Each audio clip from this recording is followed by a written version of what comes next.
Today is the 1st of July, and that means new car day, or new old car day. I am delighted to have just taxed this car. Unless you have driven a Rover, you actually don't know what you're missing. There's just something so, what's that word? The gut felicity surrounded in the little green blue beast. It's not really a beast, it's more like a friendly pet. I challenge you to drive a Rover and not actually like it.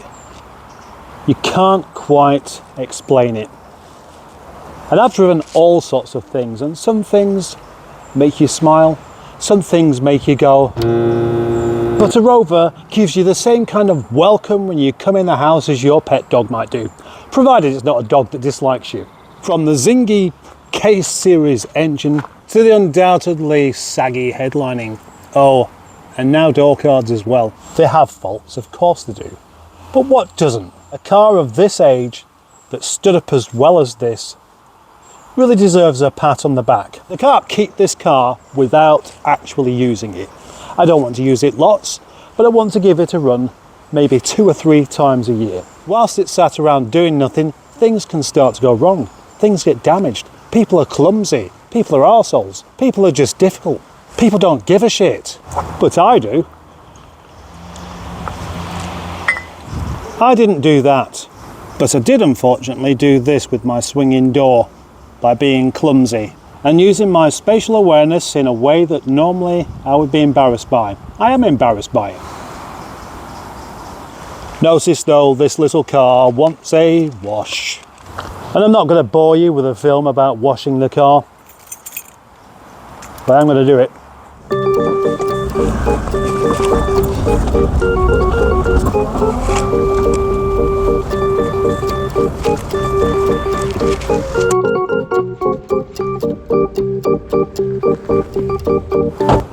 Much better, even if I've missed a bit. Much better, even if I've missed a bit. To me, the Rover 400 HHR is a special car. And I mean that because of my history with them. In 2011, I moved back from the south to the north where I really belong. I gave up everything to come back up here and to be with my now wife. I had to spend 2 months without a car at all, whilst looking beyond the town and seeing these wonderful rolling hills that we have everywhere, yearning for that experience of driving again. And eventually I had enough money together to buy myself a Rover 414, much like this, except on an S plate, so 6 months newer. That car was nowhere near as nice as this one, but it does hold an awful lot of memories. And since then I've had a few of these, but this has been by far the best. And as this is the 3rd time I've owned this car, tradition dictates that I should keep it. I should do the honourable thing of checking the oil and fluids, although I'm sure they're all going to be fine.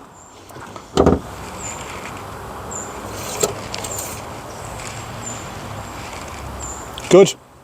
That's good. That's good.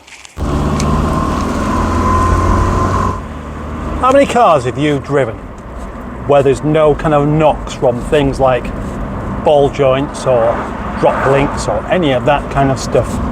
Get in a Rover and it never seems to happen. These 400s and 25s and 200s, etc., they just seem to be free of suspension issues because they made them properly in the first place.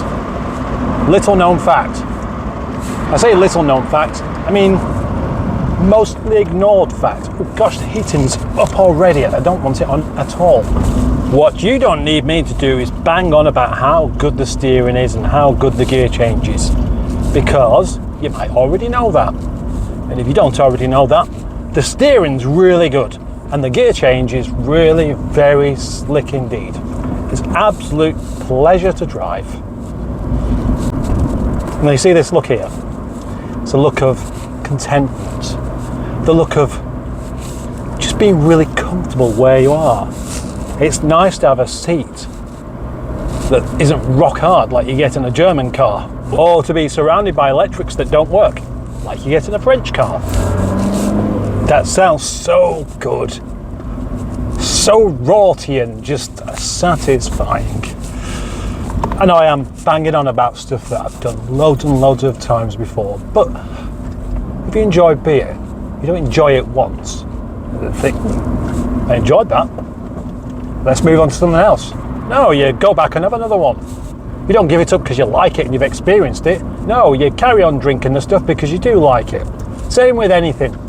There's something addictive about the Rover, any Rover, except for the 75. How many cars would you jump in and trust it to get you to the other end of the country?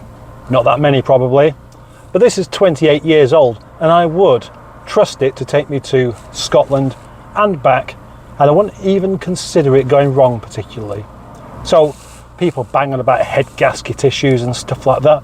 It's a myth, but it's not a myth, but they're no more of an issue with this than what they are with most petrol engines. You know, the problem is if you don't look after them, you don't look after something, it gives you an issue. And I think people who go on about K-series having head gasket issues are the kind of people that mistreat their dog and then complain when they get bitten. Being from the 90s, it's the golden era of motoring. Not the golden era as in like when we first got into motoring and first enjoying the freedom, but that sweet spot where everything just worked. Before they started faffing around with extra sensors and stuff like this everywhere and driver aids and things that just simply make the car less enjoyable to drive, with the added irritation of unreliability as well.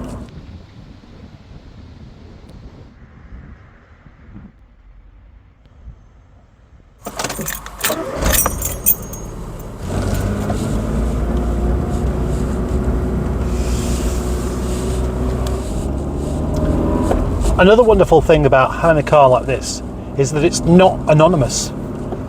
Whilst going to the supermarket in the Mercedes 220, I came out and had to go looking for it. It doesn't just stand out. This car's an individual. This is a personality. This is different. You can drive it around and not spot another one anywhere, which is great if you like that kind of thing. And personally, I do. And when you do spot another one, it's a bit of an event. It's exciting. You wave, although it's as likely as spotting Sister Margaret on Only Nuns.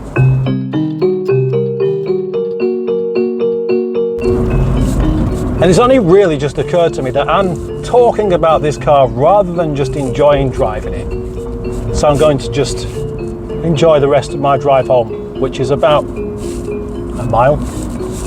So thank you for watching, and thank you for being a subscriber. Thank you for liking the video. Thank you for commenting on the video. Thank you for commenting twice on the video. Thank you for not being one of those tosspots that press dislike without even watching it.